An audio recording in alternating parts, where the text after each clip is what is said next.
season of the Pensacola Perspective. I am Jermaine Williams, and I'm from Pensacola. This is my perspective, and today we have national recording artist Mike Bless joining us, and I'm really, really happy I was able to get him on because I kept trying to get him on and kept trying.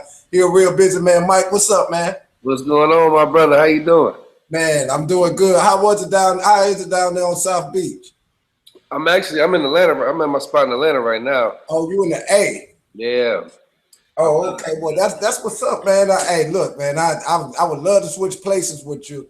Hold on one second, son. Go back. I'm recording. You know when you got kids, man, they do not respect the grind. I tell you. But you know, you were signed to Slip and Slide. You know what I'm saying? And how's that situation working out now? What's your current situation? Well, I bought myself out of my contract with Slip and Slide, and it's been I want to say, man, time fly by so fast. I want to say about seven months ago, I bought myself out of the contract. Start working with my brothers down in Vegas and Miami and California called the label is called Champagne Elite, and a segment of that label is called the Foreign Gang. So I've been rocking with them real heavy. You know, we just been right now we just pushing my younger brother on the label Super, getting his project out there, and then we're gonna start working on my project. Well, I'm working on mine. It'll be done here this month, and we're gonna put some fire behind that thing, man. I'm going R&B though. Yeah, hey, I seen the video for Superman. Hey, that song and that video go hard. Who shot that, Vic? Oh yeah, appreciate it, man. Shout out to Vic, man. The name of his company is Stupid Genius. It's him and two other guys out here in Atlanta, man. They wrecking shop out here, man. They shooting everybody, man. From 2 Chainz, the Glizzy, and Schoolie, Bankroll. They shooting everybody, man. So he doing this thing real heavy out here in Atlanta too. So that's who we using. And that's real good to see because, you know, it's you, Vic, Boneface, my cousin Damon, who works for allhiphop.com. Everybody, like, you flip the calendars a couple years back, we was all at the Blue Bar on like performing and shooting around that time, and we all didn't know how these roads would lead to, you know. And like you said, you were signed to Slip and Slide. So what's the most misconception, like an artist that think, you know, once they sign the dotted line to a major record label, which, you know, Slip and Slide it's backed by Atlantic, I believe. And, you know, what's the misconception that, you know, once they sign that contract that, you know, everything is in the bag and they on their way to the Grammys? Well, before we go, I gotta give a shout out to Evil G too. You know, he Pensacola too. He produced that track. He doing this thing in Atlanta too, real heavy. I mean, the misconception is, you know, back in the day, for one, labels, they developed artists, you know what I'm saying? So people feel like if I get a record deal, man, then they're gonna development, it costs money to develop, you know what I'm saying? That's to get an image, and then, you know, to actually take care of you, give you a place to stay and transportation and jewelry and all that stuff. You know, that was back in the day they was doing that. It was cutting budgets, but you know, now, you know, a record deal without a buzz, like if you're not, see, the way it works now is if you're not already getting paid as an artist and you get signed, you're gonna just be a tax write-off. Meaning that the label signing you, they they think you're talented, but you don't have the funding to actually, because all labels want to do is they want to assist what's already working. You know what I'm saying? They just want to make it bigger. So it's like, okay, if you got, I put it in the streets perspective. For a lot of people, our viewers are, you know, we all come from that cloth. So it was like if you got this one dude who, you know, he out here, he moving some peas and he making noise, he got a little buzz, and then some Colombians like, okay, we're gonna go ahead and turn him all the way up, and show him how, because he live in this area right here, but we're gonna make him a distributor across the whole world of country because we are a machine. We already got that machine set up, and we see that this guy is making money already from doing this, so we're gonna just make him make more money so we can make money off of that money.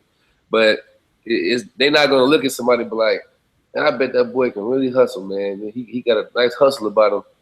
They ain't finna come with him to him. You know what I'm saying? That's how the record industry, the record label industry is nowadays. You gotta be making money. I tell everybody all the time. If you ain't making no money right now doing it, and truth be told, you would rather do it on your own and get that buzz to the point where you already at about $1 to $2 million. So when the label come, they gonna come with something respectful. See, Slip and Slide didn't come to me, and I'm not saying this in a disrespectful way to Slip and Slide, because you know, me and Ted, we left on good terms. That's still my family, and I learned a whole bunch from all of them boys, man. Julian, Boo, Milk, all the way down to Rob, everybody in the whole staff. That's my family for life. You know what I'm saying? That we did something together that I can never erase, and I'm glad that I went that way. I learned so much about the industry being with Slip and Slide, and I made some friends for life over there. But they didn't give me to what I felt was a respectful offer, but it was business. I wasn't in position to get anything better because I wasn't really. I was when I got signed to Slip and Slide I was probably making like 500 a show or something like that. You know what I'm saying? Out through I-10, I was doing like $500-$700 a show. Not what people thought I was making. You know what I'm saying? But the label know what you're making. You can't fool them. You know what I'm saying? They're looking at your numbers. So I didn't have the leverage to be like, oh man, well fuck you, I'm gonna go over here with such and such. I didn't have that, and they knew. You know what I'm saying? So it's kind of like, when you the walk on, you the #1 draft pick, your deal gonna be way different. Trust me.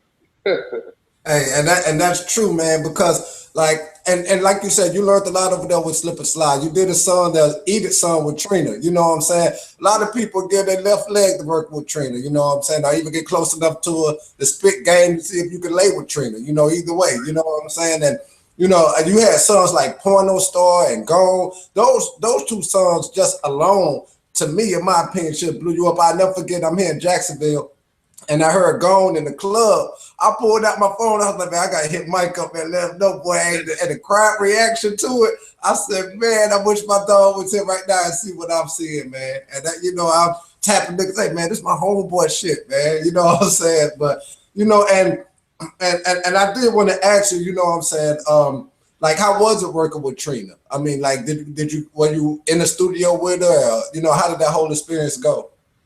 Yeah, Trina, man, she's still a good friend of mine too. Trina, man, she was a real solid person, real cool, real humble. She taught me a lot. Actually, that Gone record, the song you talked about, Gone, she the one that told me to push that record, because what happened is we used to have, she would come to the studio from, I would come in from like 12 to, I want to say like 6. I forget the time. But we had, you know, had like a little schedule. I would go 12 to 6, let's say. And she would come in from 7 to whenever, you know what I'm saying, to whenever she got tired of recording. But she would come in, at first, you know, we ain't know each other like that. She would probably come, she would sit out in her car till I leave. Or, you know what I'm saying, her entourage would be in there, she'd be in the car till I leave. But then eventually, she started coming in, sitting in the lobby. Then next, you know, she'd come in and come in the studio and listen to what I got going on and kind of give me some critiques and some advice on the record. And then she would come in, she would probably sit in my session for like an hour or 30 minutes, 45 minutes. They'd be in there smoking and chilling while I'm recording. And then one time, I did Gone. That's why I recorded that song, Gone. We was in there vibing to it. She came in there, she sat down, it was, you know, everybody smoking, chilling. She was like, this record right here feels good. You gotta push this one, bro. You gotta push this one out there. So I was just like, yeah. She's like, yeah, you gotta push this tonight. Don't wait on the label. Don't wait on the label, bro. Put it out there. I'm like, all right. So we took the record to the club that night. Me and my man Bud, and, Kiddo was the producer. We took the record to the club. I lied to the DJ because, you know what I'm saying, I ain't had no budget to push the record. So I lied. I seen dude in the club throwing the most money on the floor. I'm like, hey, my man right there said play this song, man. You know what I'm saying? So just so happened, the dude named AD or AP or AD, whatever it is, I forget his name. He played football. He had just bought the club, so it worked out. So they like, oh, the club owner want to hear the song. All right, well, we finna play his record. He was celebrating that night because he had won a lawsuit to get the club back from whoever he had partnered with. So they played it like 6 times. Hold on, let me get my charger real quick. My thing was in the back. All right. Oh shit. And see, that's how it is when you know, interviewing anybody that just got a schedule. You just in the middle of a live broadcast, you know what I'm saying? Business does have to go on. So we appreciate y'all patience. In the meantime, go to the Pensacola Perspective page, Facebook page. Like the page, Subscribe to it on YouTube. This season, we got a lot of people coming on, and it's gonna really go down. And here's Mike back. So, but yeah, man, and that's an interesting story though, man, because like I'm telling you, that song is still like to me, it's like in my top 5 of all songs in history. Are so underrated, man. It is so underrated. Really good song, man. Appreciate it, bro. Now, about the Fantastic Four, man, you gotta tell me how that came about. I seen you on the red carpet for the Atlanta premiere of the Fantastic Four. How was that, man? It's crazy. My publicist that we had, she was when I was with Slip and Slide, she was Rick Ross' publicist when he was with Slip and Slide, and Trina. She still worked with Trina real. They like best friends. Alicia, shout out to my girl Alicia. She when I left Slip and Slide and came over to Champagne Elite, I contacted her about coming to be the publicist for our label. So she's actually the publicist for our label.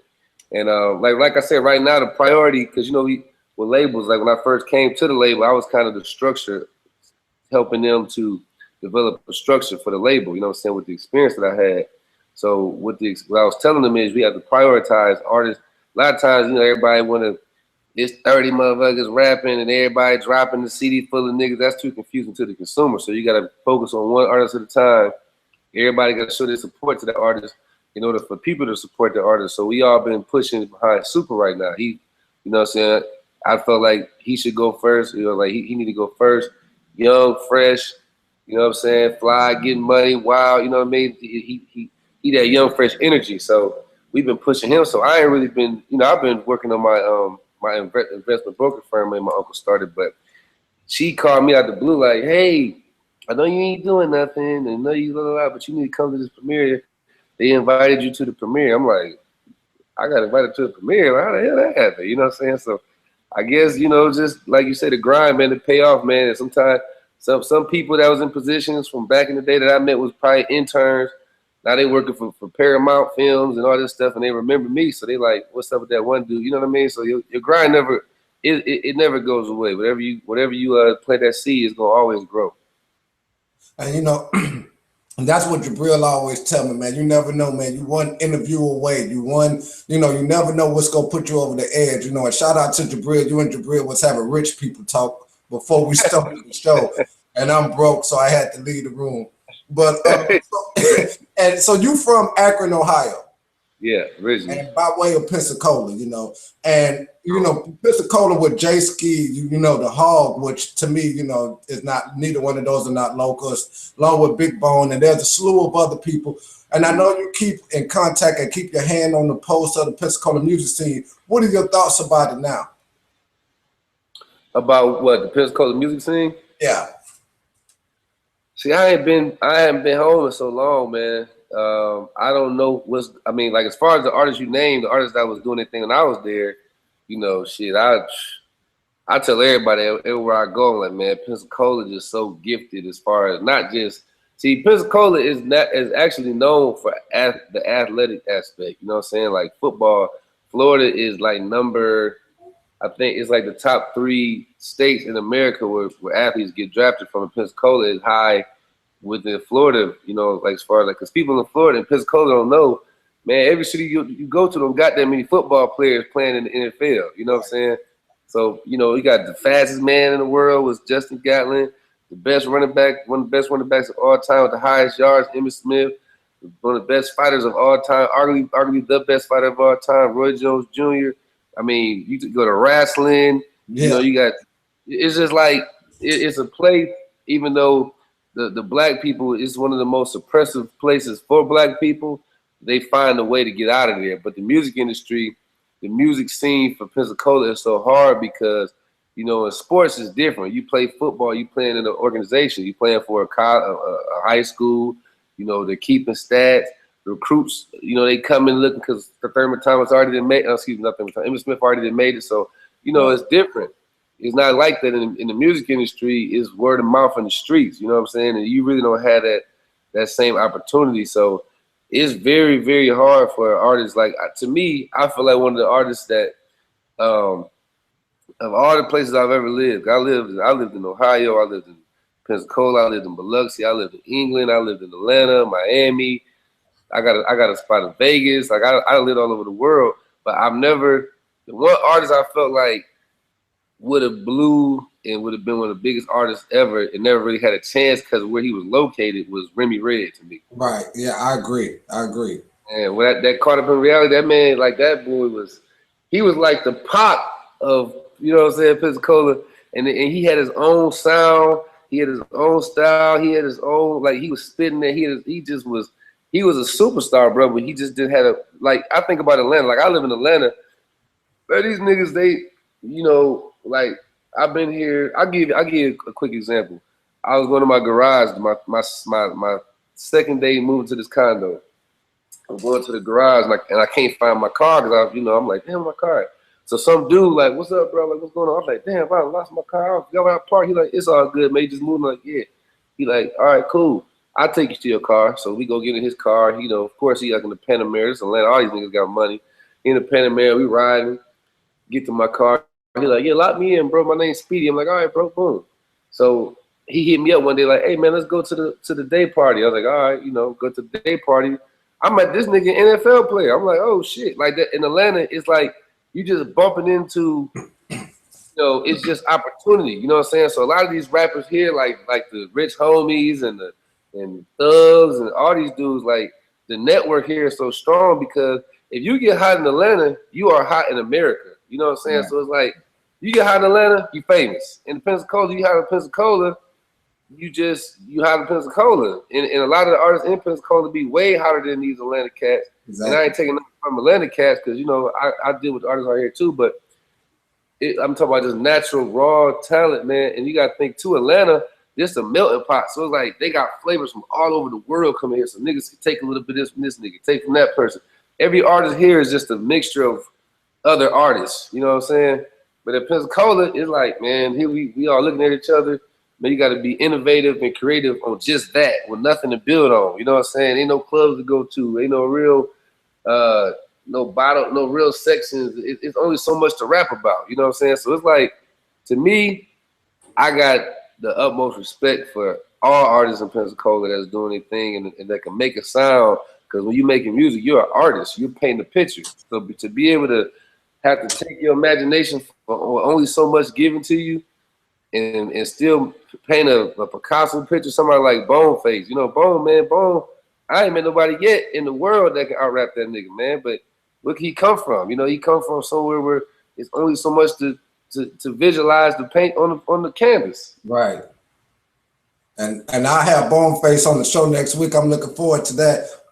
And and like you were saying, man, Remy Red, man, I got the utmost respect for him. I seen, in your Gone video, you gave him you kind of tipped your hat to him with the duck leg, you know what I'm saying? So, I mean, I swear, man, I love that What Goes Up Must Come Down record, man. He really did something that, and like I was saying, leading to my next question, saying that you were from Ohio and you actually from Akron, but have you been keeping up with this police shooting in Cincinnati? Have you been keeping up with that story at all?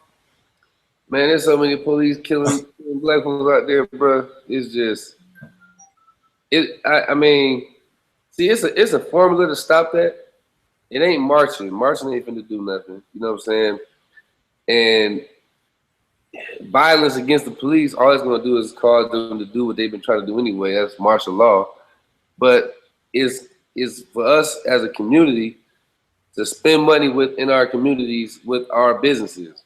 And the reason why I say that is because if you think about a black neighborhood, a cell phone place, like, see, I commend Jabril and Troy because every other city I go to, guess who got the cell phone places in their area in the hood? It's an Arab family. You know what I'm saying? So everybody feeding that store, and guess where that money going? To the other neighborhoods that we don't live in, we not allowed in, because they don't live where we live. And then if you look at the cell phone place, then you go look at what else I want to do? A grocery mart. I'm gonna go to Walmart. I'm gonna go spend money to some people. They're gonna take the money out there, and you know what I'm saying? It's like basically you want to go get your. I'm trying to think of the other small stores in the hood, like a corner store, where you're going to get potato chips and everything. It's an Indian man in there or an Arab man in there. Ain't no, you know what I'm saying? So what we do as black people, we're wildebeest. You know what I'm saying? We walk. The wildebeest is the biggest, strongest animal in Africa, and it's the most. Like they travel in a pack to where if the wildebeest are turned on the lions won't have a damn shot. But the wildebeest, all they do is go across Africa every year, and every other animal eat off of that animal because the animal don't realize its power. So if we realize our power, we are the strongest buying power in the world, not just the country, the world. So we took our buying power and put it into our communities. And what I mean by I don't mean opening up some rec league with niggas playing basketball. That ain't shit. I'm talking about buying politicians like they do. You feel what I'm saying? Because it start off with the money. You gotta have money first. But how do you have money if you spend your money with everybody else but your own people? You spend your money with your own people, but they gotta have the proper agenda to understand that what they're gonna do with their money is get some black politicians in the office. The only way you can get black politicians in the office is money. It's the only way. Because they got to be voted in by the white politicians that's already in there. And once you get them in there, the politicians is the ones who provide the agenda for the police and the judicial system. That's the reason why if you get caught with a brick, 36 ounces of some powder, they're gonna try to give your ass life because like that's a drug. And but if you having sex with a 3-year-old boy and you gonna get 3 years, it's a reason for that. It's not because morally, I don't care what Bible or what religion you believe in, you can't tell me morally that you believe me selling this powder and this grown ass man fucking with this little 3-year-old is the same. It ain't. You feel what I'm saying? And one is worse than the other one. And your logical common sense and your spiritual mind, you know that this man corrupting this child's body sexually is worse than this nigga selling this little powder. But it's an agenda that's placed out by the politicians. So if we have politicians, guess what we're gonna have? The proper politicians. We're gonna have black police in black neighborhoods. Cause guess what? If I get put over by a black police officer and I'm doing wrong and I go to jail, 9 times out of 10, I really deserve to go to jail for what I did, according to the law. You feel me? Mm-hmm. If I get pulled over by a white police officer, it's instant tension from the beginning. You know what I'm saying? Because and I ain't just saying that all white police officers are just racist and bad, because not all, a lot of the motherfuckers is, obviously, but not all of them are racist. Some people it's just a culture difference.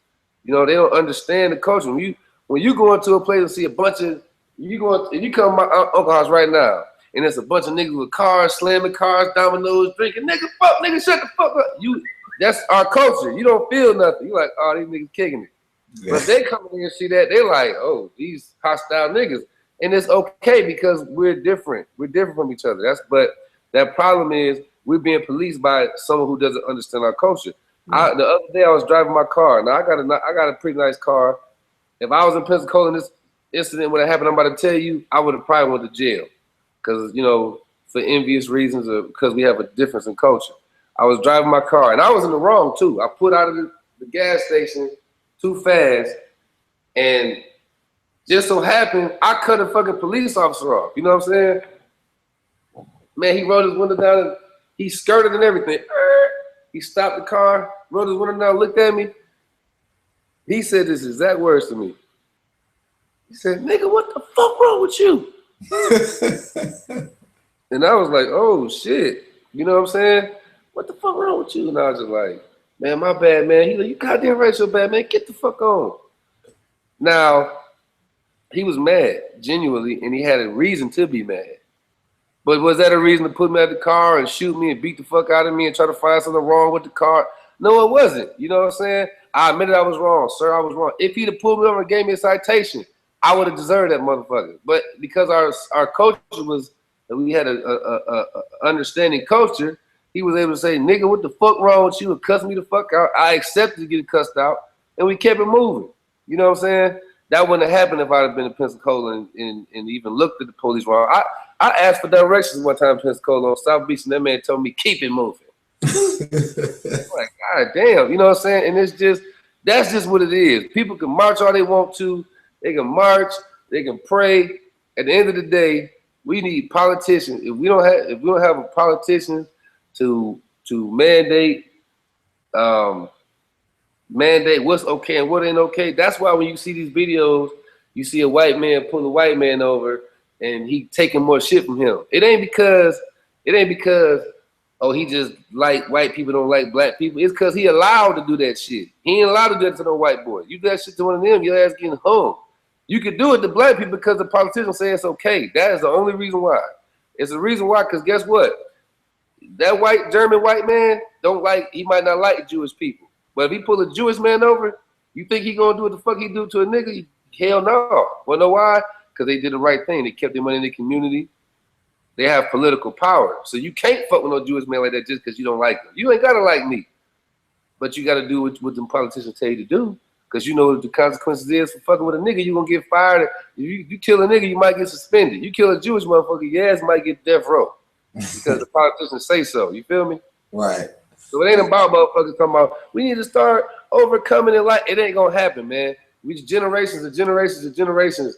Your grandma, my grandma, her grandma said, "Hey, these niggas, I don't like these niggas. They nasty. I don't want. I can deal with them, but you can't date them. It's embedded too deep. It's not going nowhere.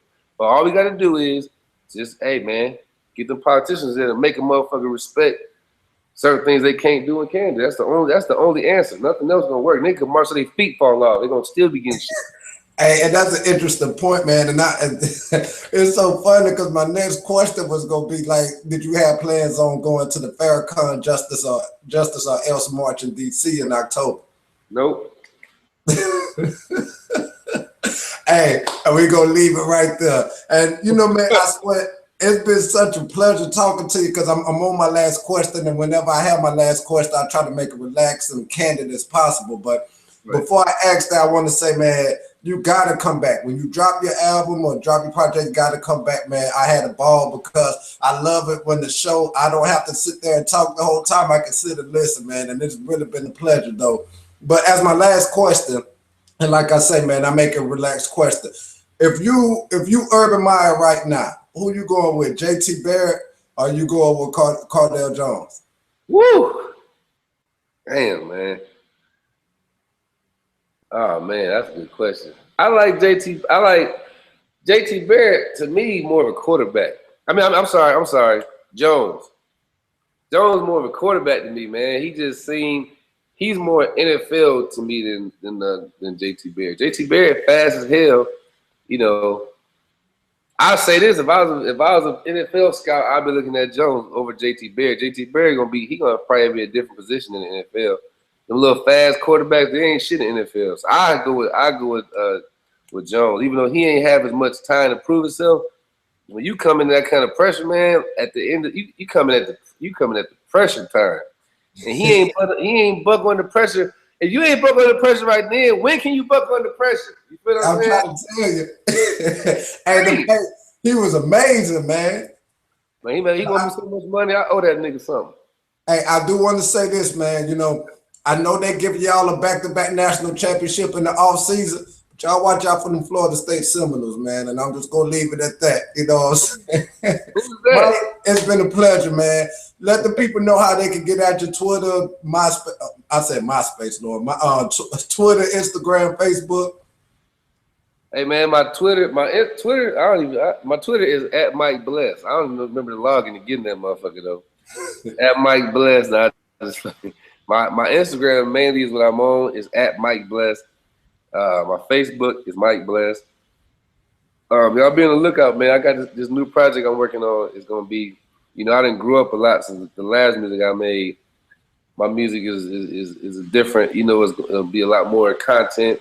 It's still gonna be a little street, little edge, because I can never take that out of my system, but it's gonna be a lot more content. I'm trying to shy away a little. I'm fading away from the whole material aspect of the music industry. I think it kind of destroys the it play a major part, no matter we try to say it don't, it play a major part in and you know, and I've been meaning to ask you this. Not too long ago, sometime earlier this year, you put up like a little snippet of like something you was working on.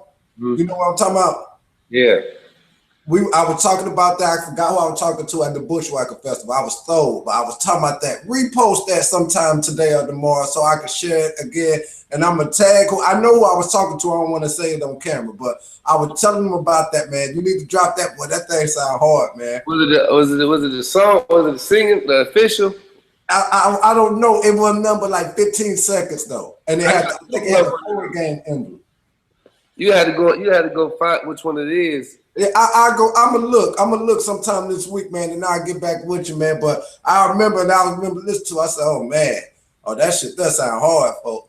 You know what I mean? So, but I come to expect nothing less from you, man. So, we're gonna be praying for you, my dog. I know you got nothing but huge things on the horizon, and I know you're gonna come back when you drop your new project. So I appreciate your time, man. Hey man, I appreciate you, bro, man. You stay blessed. You always been a positive brother, man, and I definitely admire you, man. Admiration level is very high for what you stand for, man. So anything you need from me, man, holler at you, boy. I will, man. I sure appreciate that, man. And y'all remember, man, everybody got a perspective, but ain't no perspective like the Pensacola perspective. Until next time.